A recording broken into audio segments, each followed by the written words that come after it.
Welcome to the Champ and the Chump. And who's the chump? You. Me. Welcome to our show, people. Did you watch the Triple G fight or the Canelo fight? No. You even know what they fought? No. Okay. Do you know who Triple G is? That Russian kid.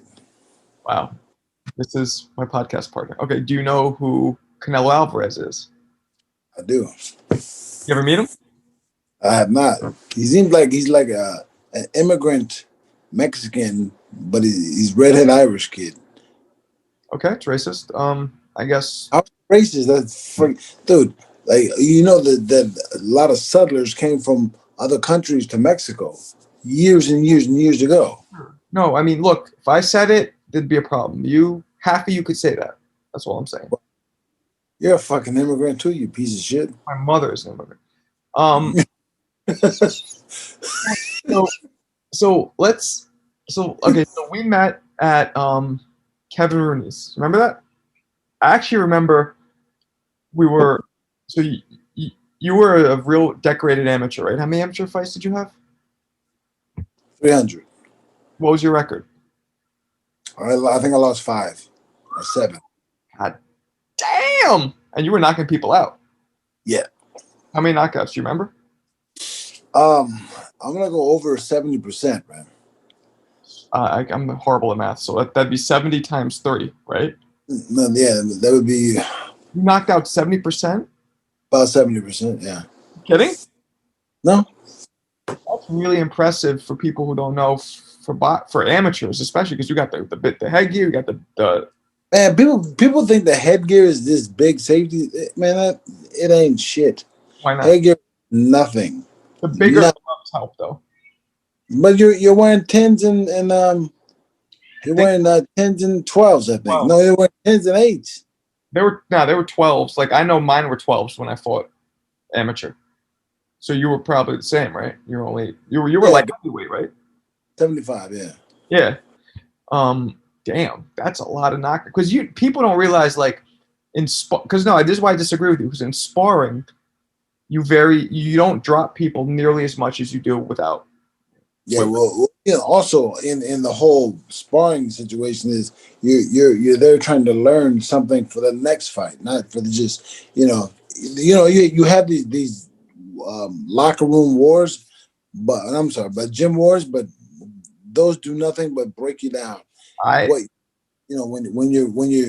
I was boxing, when I was sparring with somebody, the younger I was, the more reckless I was. But as soon when I say young, I don't mean age. I mean as far as this experience. Uh-huh.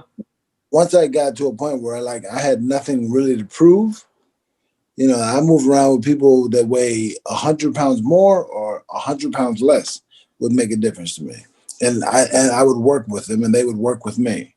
Well, I've seen you go in there and not work and just try and kill somebody. I've seen you work, but I've seen you try and kill people. So that's not always true. Okay, so let's define what work means to us so that our audience knows what work is. Work is when you're boxing with somebody and you're really you're not fighting to win, fighting to learn. It's not about who lands the most punches. You're looking to do a certain thing so that you can add that to your repertoire of punches for your next fight. Right. But then there's always those times where you're in the mind frame where you want to get some shit off, get some aggression out, or the dude you're against is in that mind frame. You got to come back at him, right? So, yes. So yeah, I remember. So we met at Kevin Rooney's. So Mike Tyson's old management team, like the exact dudes, Bill Lott, Steve Lott, took you, and we're talking 92, right? So this was right after Tyson was in prison, and so you were like the next hot thing for that management. Like you were literally the next thing after Tyson, right after Tyson, the next hot up-and-comer that they wanted to take and make champion. So they brought you in, and Kevin had brought me in. I hadn't even had at that point, like, that's the difference between us. You had had 300 amateur fights. I had had none. I was just starting out. And I remember it was crazy. I mean, you were what, 19, right? Yeah, 19. I actually remember, I remember you came in. This is before the internet, right? So you couldn't research people. And, they introduced me and I'm like, oh, what do you weigh? You're like, oh, 178. And I was 178. And I remember being like, oh, cool. We're the same weight. We can move around. Funny because it was not even, the experience gap was like, my head was up my ass. I remember thinking, yeah, it doesn't matter. It's my weight. Yeah. Yeah. 300. Yeah. But then they bulked you up, right? I remember the whole plan was for you to become a heavyweight from the jump, right? They didn't want. Yeah, you know what, and that whole situation, dude, I was 175, 185 pounds top, right? And they were trying to get me to work they wanted me to be the next Mike Tyson. Mm-hmm. Rather than me be the first me, they wanted me to be somebody else. Mm-hmm. And it really messed my career because I should have stayed at a cruiserweight till I grew into a proper heavyweight. Mm-hmm. My career would have been so much different. Like today, I'm almost 50 years old. I'm 48 years old, and I just now weigh 245 pounds. Yeah, yeah, that was yeah, but the money at the time, I guess, was in heavyweight, right? So. Yeah, but when you think of a career, and this is something I think about all the time, is like you only have one. Mm-hmm.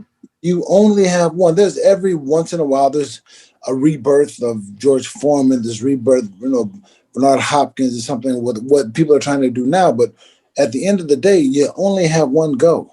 Mm-hmm. And you got to make it the best. And me not speaking up for myself put me in a bad position because now I'm fulfilling someone else's dream, Bill Caton's dream, Steve Lott's dream, Kevin Rooney's dream to get that guy who will make them be able to say, "See, I did it again." It's not just him; I did it with him too, and and to put a lot of pressure. Well, and my dad too is a fucking. It's just everybody put the screws in me to go faster. To go further faster when I'm a good fighter, whatever the fuck. But really, at the end of the day, man, there's the professional world and the amateur world are completely different. They say, oh, it's just boxing. No, it's not just boxing. It is mental. It is emotional. It's physical, and it's about how you believe in yourself. And you can't do that. I mean, people, Oscar De La Hoya, could do it, but what they did, he fought at, I'm gonna make up the weights, I forget. He fought at 22, then he fought at 25, and then he fought at 30, and then he fought at 32, and then he fought at 37. You know what I mean? I think that he was naturally way bigger. So I felt like, because he was one of those dudes that when he would fight at whatever, 130, but the day of the fight, they would weigh him, he'd be like 150. He'd be like 20 pounds legit heavier, and he was just crushing these dudes. Like you were trying to go up. Him, he was naturally smaller. He was just probably killing himself to make that weight. And it was unfair. He was killing these guys. Yeah, and he's a left-handed, he's left-handed, but he fights right-handed. Oh, he is? So power up in front of him. Yeah, dude, Oscar is a fucking phenomenal fighter. Like, dude, the dude can freaking fight. You know him? And he came into where, these 32 pounders, 25 pounders, they don't have long careers. And he started catching these guys on their way out, and he was just wrapping them up. Going, man. You ever meet him? You know him? I know. I've known Oscar since I was like 11 years old. So you're from LA. You're born and raised in Long Beach, California. I'm from Iowa, bitch. Well, see, that's funny. So when I first met you, so I'm from Hell's Kitchen originally, right, in Manhattan. When I first met you, we were in Kevin Rooney's stable. I was an up-and-coming amateur, just starting. Jeremy you were a very decorated amateur. I mean, let me say this again. You were very impressive. You were cleaning out the division. I mean, how many different championships as an amateur did you win? I won every championship that I got put in front of. I won. What about the Olympics? Gold U.S. champion. amateur, silver and gold. I mean, everything. I won everything. Mm-hmm. So you were like, and I just want this to be clear to people, whoever's going to be listening, you were like no joke as an amateur. And that's why Kevin Rooney's people, Mike Tyson's old handlers came to get you, right? They were like, we need this kid. And you hit, like, I saw you, I would see you, there you go. I would see you sparring, like, so you were similar to what they did with Tyson. When you started, they would have people come in to work with you. And I mean, I saw you make numerous people quit. Just like quit. And in fighting, like that's a real no-no. You don't quit. Yeah, you don't step back. You never step back, man. It's a whole manhood. It's a whole like king of the gym thing. And how many people? I mean, do you remember? You probably remember alone. A lot of people just stopping. They're like, I'm good. Like, man, but I got good. I mean, I got good or strong or something like.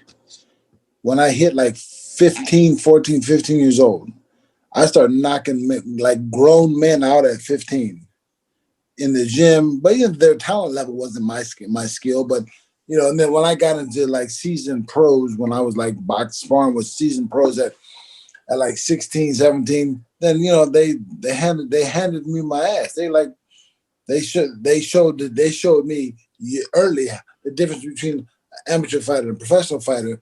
And because like a great pro, somebody like me at this point, I'm not great, whatever, but like I'm gonna turn on around round 6 to 12, where a good amateur, a good fast forward fighter is gonna turn on from 1 to 5. Uh-huh.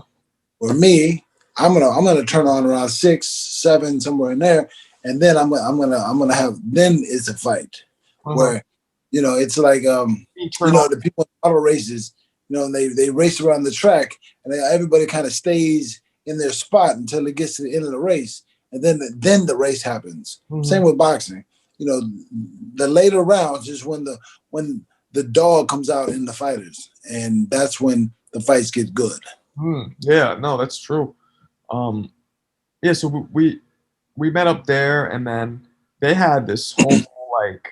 I mean, they hired a nutritionist. They were giving you like an allowance. Yeah, I remember you going to eat and they were paying for everything.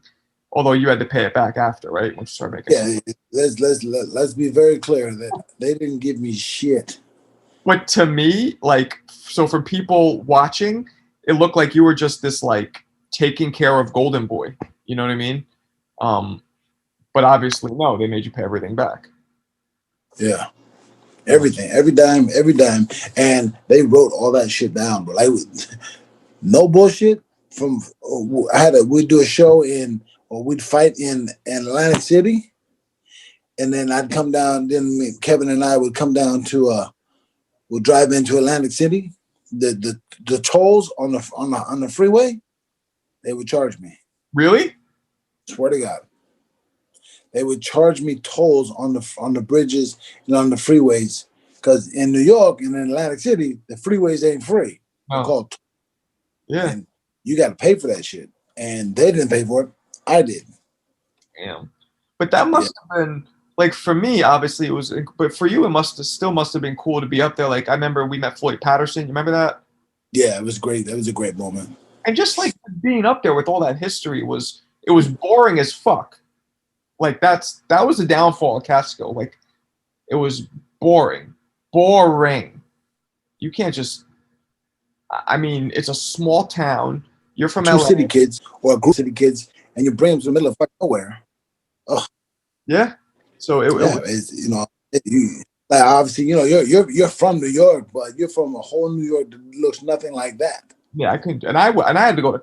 That was my 11th grade year in high school. If you remember, so I was going to high school there for 11th grade, and that shit was. I mean, Jesus Christ! I couldn't wait to get the fuck out of there. I'm not cut for that small town shit. But the gym was crazy. Like, I remember, man, we would go in and they didn't. Do you remember? I mean, there would be no headgear in sparring. Well, like, was that something? Because all the other gyms I've ever been to, headgear was encouraged. But in Kevin's, did you remember this? They didn't wear headgear. Like, you remember that? No. You would tell. I remember specifically one of the first days I was there. Kevin and a couple of fighters go, look, you can wear headgear if you want, I mean, you're a pussy, but if you want, it's cool. So of course, you know what I mean? Nobody did. They heat on you, right? But nobody now. We won't wear headgear. And I'm in there with grown men, with pros sparring, you know. And I was, what was I, 15 and 16 when I was up there. Yeah, man, you know, if you had the sense that you have now, then everything would be completely different. It would, yeah, completely different. You know, I wouldn't have sided with Bill Caden. I wouldn't have been in New York. I would have been, you know, better trainer for me was be somebody like Zab Judah's dad. You know, a boxer, puncher, you know, slick, don't get hit kind of guy. Yeah. That would be a better trainer for me. What made you go with, because you're relatively tall, you're about 6'1", 6'2", right? Yeah. What made you go with a fighter, a trainer that is basically better for shorter fighters? My dad. They gave my dad a lot of money. Now I say they gave my dad a lot of money. You didn't. That I had to pay back. So they gave it to him. I mean, like my dad put this way, go here. You know, like this is what you're gonna do. This is you fight. You know what I mean? Whatever that conversation was like, yeah, go here, do this. This is what you're gonna be the baddest. You're gonna be the greatest heavyweight, blah blah blah, in the history of heavyweight, and you're gonna walk on water, and everything's gonna work, and you're gonna be the greatest thing ever. Okay, but mind you, same voice I've been listening to since I was a baby. Well, your dad, he trained you for a while, right? Yeah, he trained me from beginning to my first amateur title. Was he a good, forget about the whole like father-son fucked up relationship, was he actually a boxing trainer, do you think? He started out as a good boxing trainer, and eventually he outgrew his own head. Or I don't know how you say that. I got it. He thought he was greater than he was. No, he stopped teaching basics and really implementing like sound. My father's brilliant, you know what I mean? But he's, you know, the difference between a genius and an idiot is only a point or two. And my father was this genius, magical man who could teach boxing in the most simplest way. And then he read his own articles too much or something, where he just. So he got too full of himself. Yeah, like my father, no bullshit. I'll tell you what he said. He would train guys. Like, this is why I was like, dude, I can't F with you no more. No bullshit. He would say, put your hands on your chest. Stand straight up with your feet like this. Your feet like this. Right? Stand there straight. Hands on your chest, chin up, and box. Why? Because in his head, that is his own creation of a boxing style. And man, he was getting people slaughtered. Did he ever fight? No. Yeah, a little bit back in the South, but you know, not never to, you know, a level of what I did. Shit. Wow. I mean, dude, I literally, like, hands on your chin, gloves on. I mean, hands on your chest, chin up, stand straight up, as tall as you can be, and then punch from your chest. Okay. Nuts. That's a little weird. Not, and when I say nuts, I don't mean crazy. Like, he's like, but he just like, he had this idea like that he's gonna take the two greatest fighters in his mind, Muhammad Ali and Mike Tyson, and put that together and make a style. And then that style should be able to beat everybody, because the two greatest fighters ever had this style. Technically, that's not a bad idea, but you didn't go anywhere where it was both. You went somewhere where it was just Mike Tyson style. Yeah, and where I should have went, and again, I mean, Ronnie Shields, great trainer for me, but I should have had Ronnie Shields early. You know, Zab Judah's dad, I should have had him early, but you know, I kept putting myself. Joe Gooson's a great trainer. I trained with him for a while, but what happened? He had Rafael Relas and Gabriel Relas, and they just became champion when I signed on with Joe Gooson. So who was the third wheel or the fourth wheel? How you call that shit? You. Me. Because they just won their world titles at the same time ish, and And and then okay, I jump in. I mean, you taught me how to punch. I know I always tell you that. You taught me how to fight. Even though Kevin was the trainer, he was busy with you and with a couple other, like Vinny Paz and a couple of the other pros. So he didn't really give me as much attention. So like I really learned from watching you guys. And it was crazy up there. I mean, it was fun, but that style, me too, I'm 5'11" for a middleweight. I'm a little tall. So that style for me as well wasn't very. Then it worked for this guy named Mike Tyson, and a version of it worked for this guy named Floyd Patterson. Yeah. But to be really, really like I remember when I was in Rhode Island and he was teaching Vinny Paz how to do that shit. I was like, what the fuck? Well, I didn't realize. So I remember, we both met Paz a bunch of times. Kevin was training Vinny. I just watched that Camacho documentary. Did you watch it? Probably not. I did not yet. No. It's a stupid question. Anything that's boxing, you're like, click. They show the fight between Paz and Camacho, which is like 88. And Kevin was in his corner then even, which I didn't realize. And Paz never fought with the peak. He never did that. No, because he was a great athlete, That wasn't the right. I think what happened was Tyson's fame was so fucking colossal that people just didn't give a fuck and they wanted Kevin to train him. That's simple. Yeah. No matter what it was, like, okay, let's use him. Yeah. Even though styles don't make sense. Yeah. I mean, if I could do it over again, I wouldn't go there. Like I said, I would go with somebody else who's like a very technical, but like you have to be smart to fight. I mean, there's a whole lot of dummies out there. Look, me, I'm dumb. You're dumb. We did, but like there's a certain part of you that has to be really, really smart and technical to be a fighter that can make it. Because it's not just about punching and throwing punches. It's about it's a whole other dance inside the ring that people don't know unless they do it. Go to the gym and work out for a month, and then jump in the ring with your friend or somebody who's not going to hurt you, and box with them and see how it is. It is the hardest shit you'll ever do.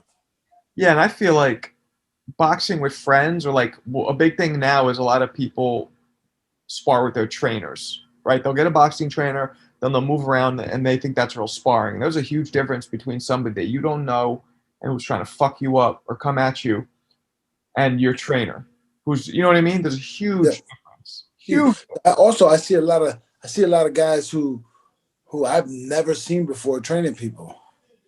I'm like, you ever boxed before? No. Well, Joe Goosen never fought before, and he became a great trainer. Oh man, well, it's true, but okay. But it's like it's hard.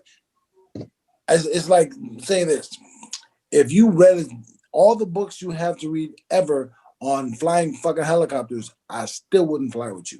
You never flew a helicopter, but you read every book you had.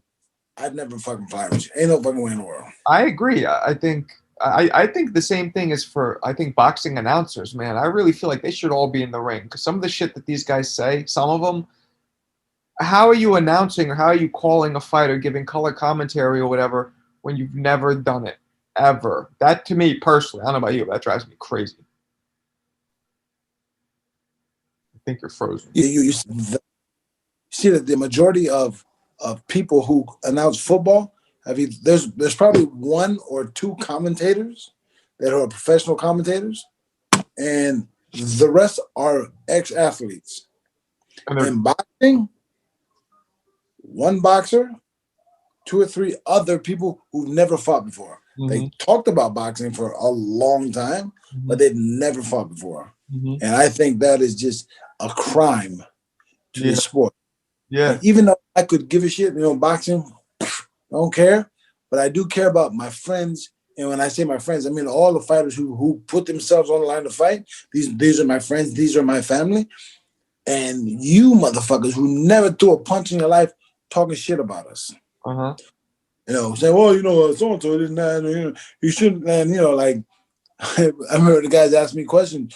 You got hit with a left hand, right hook, a right hand, left hook, and you looked a little wobbly. Did it hurt? Yes, motherfucker, it hurt. You think I'm wobbling because I'm drunk? No, dude. I also hate the insensitive, and I know this is kind of a weird thing to say, but the insensitive questions, like a fighter will lose, and these guys will be like, so it was pretty embarrassing in round 5, with your family here. How'd you feel? It's like, what? What the fuck are you talking? Put yourself in other people's shoes. Like, they say some fucking really, in my opinion, some really insensitive shit, which would make me want to kill him if that was me.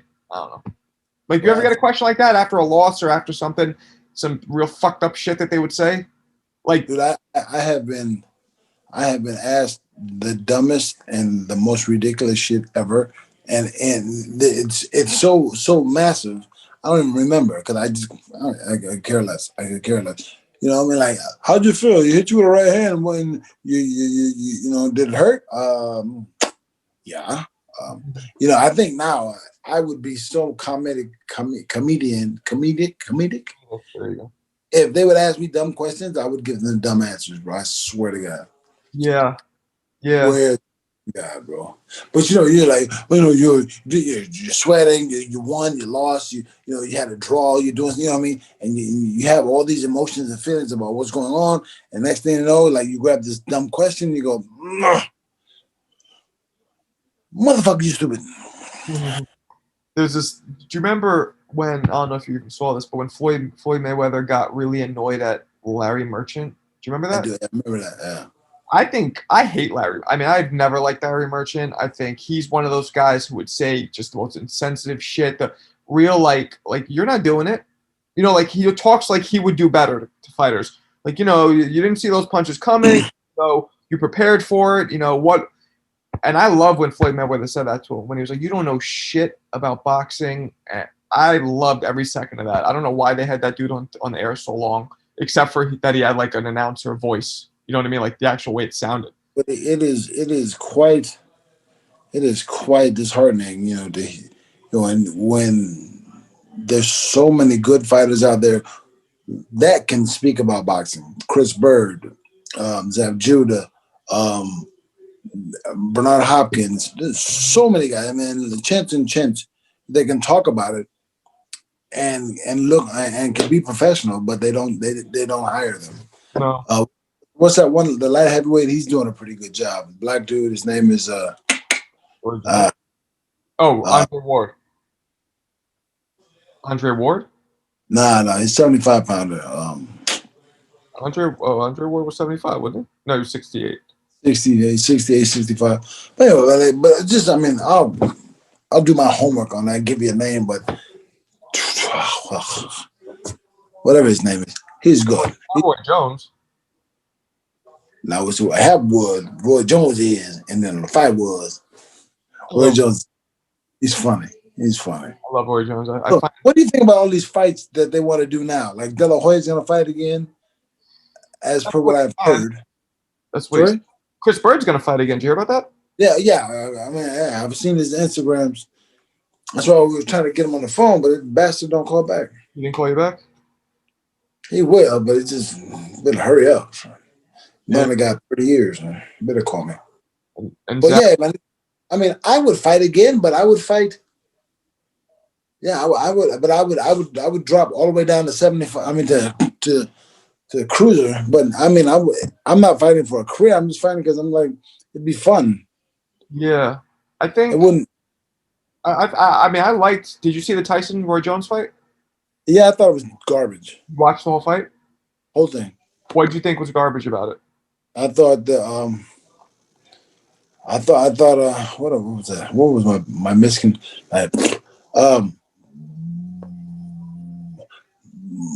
Roy was holding too much. Mike was punching, was trying to rip his head off, but his timing was off, so that didn't work. I mean, I'm not, and not completely off his shoulders, but just, he was trying to really bang him up a little bit, and it just wasn't working. And so then it was too much holding. The 2 rounds was fine. I mean, I'm sorry, the 2-minute rounds were fine, but I just felt like, oh man, this is kind of wasting my time. Yeah, I'm glad. Roy was. I agree. Roy held, and it was Tyson was at least trying. Roy held, but then you think about it. This dude is Tyson's 50 pounds heavier than Roy naturally. Roy was just trying to Roy was at 20. What's Roy was 210, 220. Yeah, I'm saying naturally. Roy, if you looked at him, Tyson was shredded 220. Roy was clearly had extra weight on him. So naturally, and you know this going up from you're naturally more of a cruiserweight, and you were fighting these guys. You feel the difference in the size. So I feel like it was a mismatch to begin with. So I think Roy was just trying to fucking live because he can't. Tyson has a good chin regardless, especially if somebody way lighter is hitting him. You know what I mean? He knew he couldn't hurt Tyson. Man, I wanted. If I'll take that fight. Who? I'll take that. Tyson? Right, bro. I'll fight Mike. Let's do it. No problem. After I seen that shit, I was like, yeah, no problem. Yeah? No problem. Dude, I'm 40. He's what, 53? 50, I'm 48. We're 5 years different. I'm good. I will fight Mike Tyson. No issue. We'll do it. I'm going to get it out there to him. I think he's going to fight Holyfield, though. Holyfield's going to beat the brakes off him. I don't think so, man. Really? Was Holyfield look bad? No, but I just think Holyfield's 58. He's old. Holyfield's older. I think Tyson. 58? Yeah, he's older. I think Tyson will beat him. I guess I'm hoping because I always, Tyson, Holyfield had his number. Holyfield beat his ass. Just had him figured out every time they fought. Did you ever spar Tyson or Holyfield? I did not, man. I did not. How about never Roy Jones? Obviously, right? No Roy Jones. Riddick Bowe. There's a clip on YouTube. Anybody watching, go check it out. Where you're sparring Lennox Lewis, and you body slam him because I think he was frustrating you, right? No, what he was doing. Well, yeah, it was frustrating. What he was doing is he would throw. He'd put it in the fucking guy. And wait, this be said. Lennox Lewis was a perfect gentleman. He was a great dude. He was very respectful, very, very nice, very pleased. Like, so I have nothing negative to say about him. They were paying you very well to be there, right? Yes, they're paying me. I got a lot of money for that. But I'm saying, but Lennox Lewis, so Lennox, you listening, dude, you're a fucking great dude. And I would love to hang out with you or have a drink with you or whatever. What? But he was doing this. And you tell me what you would do. Uh-huh. Boom. Oh, so he was blinding you with his left and dropping the right? Yes. I don't know if I would body slam. but I mean, and let me say, this is what happened. This is what happened, and it wasn't that I wasn't like a premeditated thing. Like, just boom, he hit me, and then we wrapped up, and then he because I was stronger than him, right? Because I'm closer to the ground, and I was stronger than him in that respect. I'm not stronger than him, and then like he tried to move me. And then I threw my hip into his leg and flipped him over. It wasn't premeditated at all. And that's because you were getting. So what was frustrating you was that he kept covering you with the left and then dropping the right.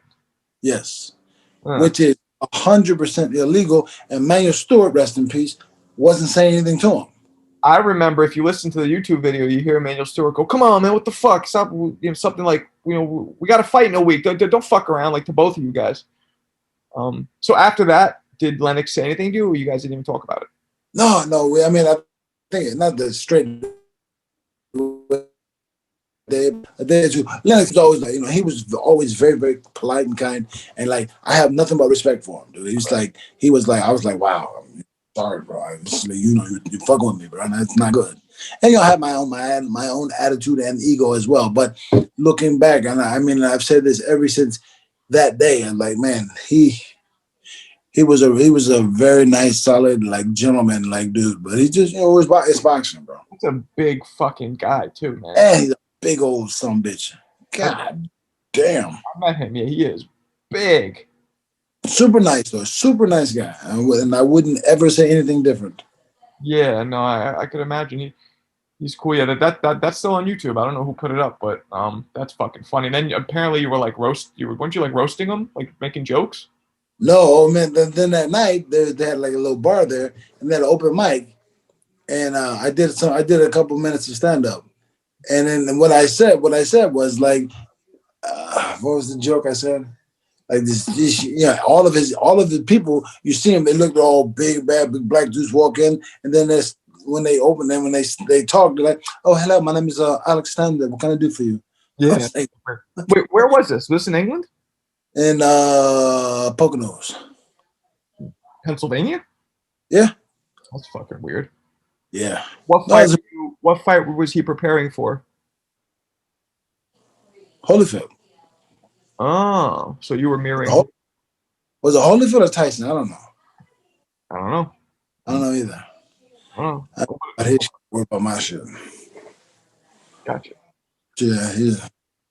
That's pretty cool.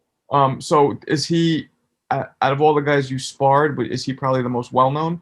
Would you say? Yeah, because I wasn't nobody's sparring partner. I didn't do all that shit. The people make careers out of that, not me. No.